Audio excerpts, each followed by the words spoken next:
প্রথম বিশ্বযুদ্ধে অংশগ্রহণকারী এক জার্মান সৈনিক, যিনি পরবর্তীতে পৃথিবীর সবচেয়ে অনুভূতিপ্রবণ যুদ্ধবিরোধী ঔপন্যাসিকদের একজন হয়ে ওঠেন। তিনি এরিক মারিয়া রেমার্ক।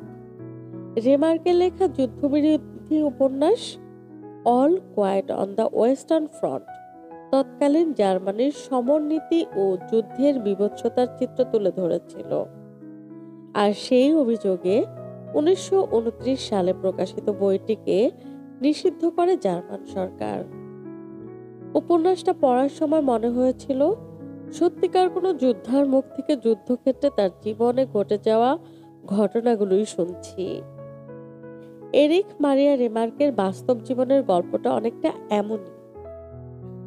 লেখককে মাত্র 18 বছর বয়সে বাধ্যতামূলকভাবে যোগ দিতে হয়েছিল জার্মান সেনাবাহিনীতে।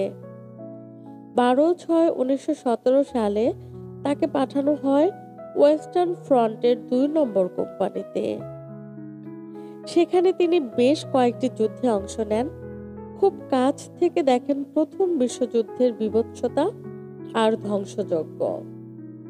গোলার বিস্ফোরণে বাম পা, ডান হাত আর ঘাড়ে মারাত্মক জখম হলে তাকে চিকিৎসার জন্য পাঠানো হয় জার্মানির এক সামরিক হাসপাতালে। যুদ্ধের বাকিটা সময় তিনি সেখানেই ছিলেন।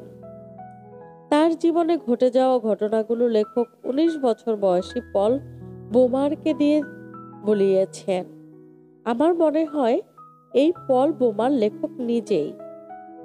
যুদ্ধের বিভীষিকা, একের পর এক সহযোদ্ধার চিরবিদায়, বইটির কেন্দ্রীয় চরিত্রের যুদ্ধবিরোধী মনোভাব, স্বাভাবিক জীবনে ফিরে যাবার তীব্র আকুতি, সব মিলিয়ে যুদ্ধের এক চমৎকার উপন্যাস এটি।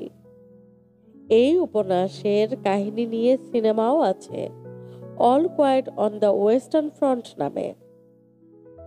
তবে সিনেমার চেয়ে বইটি বেশি টাচি মনে হয়েছে আমার কাছে। বইটা সবাইকে পড়ার আহ্বান জানাই। ধন্যবাদ। আসসালামু আলাইকুম।